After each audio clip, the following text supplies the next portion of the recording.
How the Underworld film series should be expanded and relaunched is the topic of today's episode of the J.R. Perez podcast.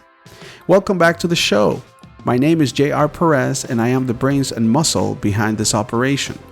On this occasion, we will be visiting a long-running film franchise which to me is very interesting and one which I consider to be full of potential. And as always, we will also enjoy a nice piece of music I ran across, as well as a reading of A Fable by Mark Twain, a short tale about the relationship between an artist's intention and the audience's reaction. I decided to dedicate this fifth episode of the podcast to the Underworld franchise because the opportunities that I feel exist to expand that universe, as well as the ways that it could be accomplished, are of a lot of interest to me. Now, I'm not exactly crazy about vampires and werewolves, but I am intrigued by world building, story expansion, and the like, many of the things that writers enjoy, I guess.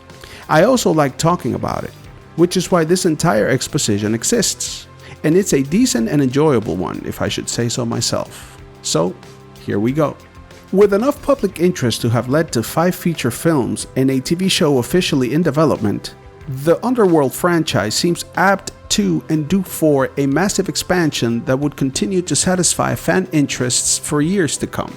It is a 20-year-old dark fantasy and action horror film series starring Kate Beckinsale. It released its 5th and latest film in 2016 and overall has grossed more than $500 million worldwide. Despite the critics, it has garnered a considerable following and has branched out to animated films, comics, video games, novels, and pretty soon a TV series. Essentially, the films follow Celine, an elite vampire warrior who is out for blood in the war that currently rages between vampires and lycans, werewolves, that is.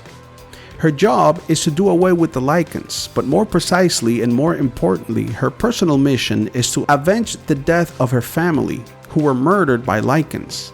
In the process, she finds herself in the middle of a web of love, deceit, and betrayal that make her confront her superiors and go her own way. She learns that her family was really killed by her mentor and father figure, that a high-ranking vampire is colluding with the lycans, and finds love in a man, Michael, who ends up becoming a vampire-lycan hybrid. This makes them targets for each of the warring species. Through a series of circumstances, Celine ends up becoming a hybrid too, and as a hybrid pair, they are better able to fight back. However, the existence of vampires and lycans is discovered by humans, and these, for the purpose of study, capture Celine and Michael. During a 12-year stint in captivity, which involved cryogenic suspension, Celine has a daughter, Eve, with whom she has a psychic connection. Both Celine and her daughter manage to escape, but the humans want to use Eve to perfect the human race, so she is recaptured. While rescuing her, Celine discovers that Michael is being held in the same facility, so she attempts to rescue him. But by the time she gets to where they're keeping him, he is gone. Eventually, she discovers that he was killed. Time passes and she is still a target of both the vampires and the lycans because they intend to use her to find Eve, whose whereabouts are at this point unknown even to her. After more conflict and fighting, the vampires claim victory and the story ends with Celine as an elder, one of the 3 new leaders of the entire vampire race, as well as reunited with Eve, who had been tracking her through their psychic link. While the overall arc focuses on Celine, she is one of many. Much like Jason Bourne from the Bourne Identity books and films, she exists in a world where there are other characters whose stories can be told. This was done in that series with the Jeremy Renner character Aaron Cross in the Bourne Legacy. In Underworld's case, the timeline is vast, and therefore the possibilities for expansion are enormous. To put it in context, Celine was born in the 14th century. 1383 is estimated to be the year. The plague that started it all dates back to the 5th century, and we are introduced to her in modern-day London. In addition to that, the latest film, Underworld Blood Wars, shows a time jump into an indeterminate future where humans and modern-day politics form part of the story. All in all, the entire Underworld timeline spans nearly 2,000 years. One set of footsteps the expansion efforts can follow or at least try to, is that of A Song of Fire and Ice, also known as the Game of Thrones books. This particular novel series stands out in part for being large in scale, having a multitude of viewpoints from a large cast of characters, interweaving storylines, and page and chapter counts which so far average 849 and 69 respectively. The volume of content that is ripe for production is certainly hard to measure. However, there is a long list of questions that could and should be answered or expanded upon given the existence of the 5 feature films and the novelizations that have been published. Most of the backstory provided has been vague given the vastness of the entire timeline, but this is justified because only enough information to kickstart each of the feature films has really been required. To see what kind of shape the large story could have, at least based on what we currently know, and to help illustrate the narrative opportunities that exist, it is important to place some of the details where they belong. The story begins in the 5th century when a plague, conceivably the bubonic plague that hit Europe, does away with a large portion of the population. One life, however, is spared in a Hungarian village. The man is a warlord by the name of Alexander Corvinus, and through unknown means, he not only survives but becomes immortal. Years later, he fathers 3 children, 2 of whom inherit the immortality trait in an active form, and the third in an inactive form. One of the immortal sons, Marcus, is bitten by a bat and becomes the first vampire. The other immortal son, William, is bitten by a wolf and ends up a werewolf that cannot return to human form. The third son remains a human. William, who is now a beast carrying the highly infectious lycanthropy virus, ravages the Hungarian countryside. And in order to counteract the threat, his brother Marcus approaches Victor, a dying warlord, with the goal of offering him immortality in exchange for his military expertise and army, which become the Death Dealers, which are vampire warriors that were created to combat the growing spread of the werewolves. Victor accepts and becomes one of the vampire elders. In 1383, approximately, Celine is born to a Hungarian family comprised of her father, mother, her older sister, Cecilia, and her baby twin nieces. At some point, Celine's father, a stonemason and blacksmith, is approached by Victor with a commission to design and build a prison. This project is completed by the time Celine is 6 to 7 years old, and involves the excavation of a new dungeon and prison under a fortress of Victor's, as well as striking 2 unique keys for one cell in particular. This cell is where William is held when finally captured by, among others, Marcus and Victor, with the Death Dealers, and the location of the prison Victor keeps from Marcus. Other werewolves must have been captured as well, perhaps along with William, because eventually Lucian comes along. He is the son of a captured female werewolf who was killed when he was born. He is a pure-blood lycan on account of having been born of 2 werewolves and has a human form. Victor was supposed to kill him along with the mother, but couldn't bring himself to do it. Instead, Victor branded him and made him one of his slaves. As Lucian grows up, he develops a relationship with Victor's daughter, Sonia, who becomes pregnant with what would be a lycan-vampire hybrid. Victor sees the child as an abomination, and to protect the purity of the vampire race, he impedes the birth of the hybrid baby by executing his daughter. After her death, Lucian takes as a keepsake a pendant she wore which her father had gifted her. He escapes with the pendant, which unbeknownst to him is one of the keys to William's prison. And to keep Lucian from finding out about William and his whereabouts, Victor kills everyone who knows about the prison or has seen it, which includes Celine and her family. He spares her because she reminds him of his daughter and because he considers her to have been too young to remember the location of William's prison. That same night, Victor turns Celine into a vampire, convinces her that her family was murdered by lycans and that he had saved her from them. He claims to have been tracking the lycans when they led him to her family's farm and assures her that with the strength of a vampire, she could avenge them all. So, Celine goes on to become a death dealer, fighting against the Lycans for vengeance on the atrocities she believes they committed against her family, and for the better part of 1,000 years, she serves under Victor with blind loyalty, remaining in the dark about what really took place. She is then introduced to us in the first film. Admittedly, this chronology of mine is anything but flawless, but it does provide the gist of the story, and as it is evident, there is a lot to explore. Given that Alexander Corvinus was the sole survivor of the plague back in the 5th century, it would be interesting to know about his youth and what life was like before the plague, which plague ravaged his village, how his body was able to adapt to the virus, the means through which he was made immortal, which other villages were also ravaged by the plague, whether he was the only survivor in his village or overall, how he became a warlord, who his wife was, how it is she was alive, who his third son is, and among many other things, the reason this son inherited the immortality trait in its inactive form.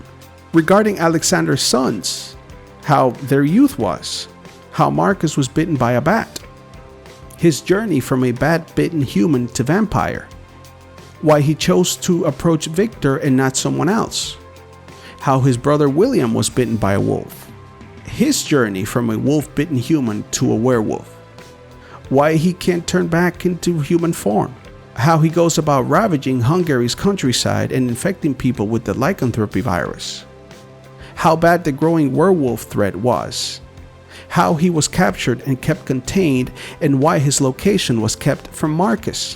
When it comes to Victor, what his life was like before being approached by Marcus, his rise as a warlord, his family life, the circumstances that made way for Sonia and Lucian's relationship, what his army was like. Despite being the one at the front and center in the films, there's plenty to explore about Celine, what her childhood and family were like, how the process of her dedicating herself to avenging her family's death was, why she can have visions of what others are seeing. That's the psychic link she has with her daughter. Why such a psychic link exists. What happened during her 12-year captivity by humans other than birthing Eve. Where Eve went when she and Celine were separated. And what Eve did during that whole time. How Celine's life as an elder is. And what new adventures she and Eve go on after reuniting. Finally, apart from the questions that arise from the characters themselves, many of whom I didn't mention at all, there are many questions that arise from the story as a whole, especially as the timeline advances to modern times. Among these are how the government and the rest of human society learn about the existence of vampires and lycans, how do humans become part of the problem or conflict, and whether everything changed course after both the vampires and the lycans decided to share the goal of going after Celine and Michael. Ultimately, the Underworld series has more than enough substance to be relaunched as a massive novel series and compete with the best of them. It would not only satisfy the needs and interests of everyone from storytellers to story lovers, it would open the doors for fresh-eyed filmmakers and producers to add on to the current film series, or reimagine it, and spin it off into so many properties to make it second only to Star Trek or something. This was one of the 6 articles I previously mentioned I wrote not too long ago in an attempt to get work with the entertainment content and news website Screen Run that ultimately went nowhere. I will include links to the movies, novels, and more for your convenience. It will all be in the description section as well as on the dedicated blog post on my website jrperez.net. The link to the blog post will also be in the video description. Please remember that sometimes some links are affiliate links, and any purchase you make via these links will allow me to make a commission from those sales. Now, on to the music. Today, it's another instrumental track called 10-Inch Spikes. It is a rock track by musician, producer, and engineer Jeremy Corpus, and I grabbed it from the YouTube audio library. Let's have a listen.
How was that? I myself like it because it sounds like video game music, like the music of a strange video game that is very much not for kids. Imagine taking a kid's video game and having an AI turn it into an adults only 18 plus rated video game. This is the music it would have. Anyway, let's change it up. Let's change gears and listen to some Mark Twain. This one is called A Fable, and as I said before, it is about the relationship between an artist's intention and the audience's reaction.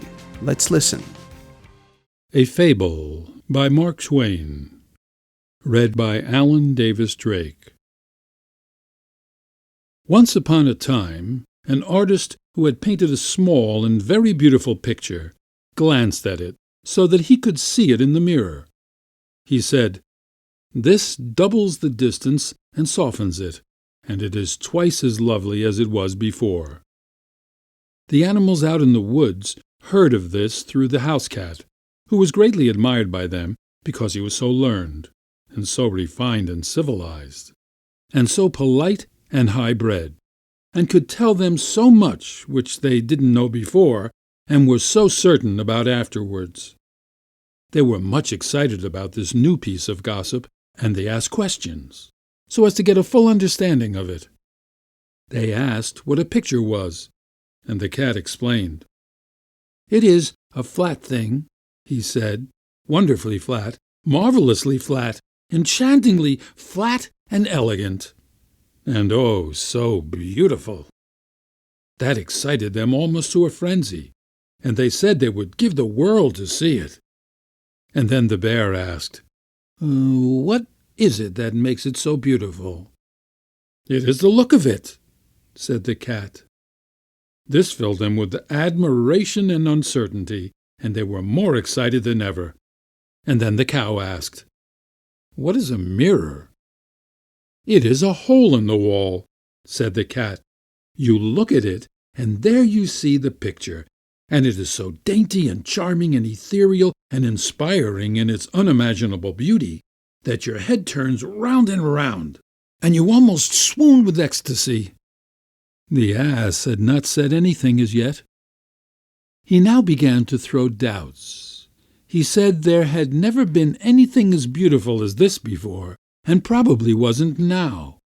He said that when it took a whole basketful of sesquipedalian adjectives to whoop up a thing of beauty, it was time for suspicion. It was easy to see that these doubts were having an effect upon the animals, so the cat went off offended. The subject was dropped for a couple of days, but in the meantime curiosity was taking a fresh start, and there was a revival of interest perceptible. Then the animals assailed the ass for spoiling what could possibly have been a pleasure for them, on a mere suspicion that the picture was not beautiful, without any evidence that such a thing was the case. The ass was not troubled. He was calm, and said there was one way to find out who was in the right, himself or the cat. He would go and look at that hole, and come back and tell what he found there. The animals felt relieved and grateful, and asked him to go at once, which he did. But when he did not know where he ought to stand, and so, through error, he stood between the picture and the mirror, the result was that the picture had no chance and didn't show up. And he returned home and said, "The cat lied. There was nothing in that hole but an ass. There wasn't a sign of a flat thing visible. It was a handsome ass and friendly, but just an ass, nothing more." The elephant asked, "Did you see it good and clear? Were you close to it?" "I saw it good and clear, O Hathi, king of beasts. I was so close that I touched noses with it." This is very strange," said the elephant. "The cat was always truthful before, as far as we could make out. Let another witness try. Go, Baloo, look in the hole and come back and report." So the bear went. When he came back, he said, "Both the cat and the ass have lied. There is nothing in the hole but a bear."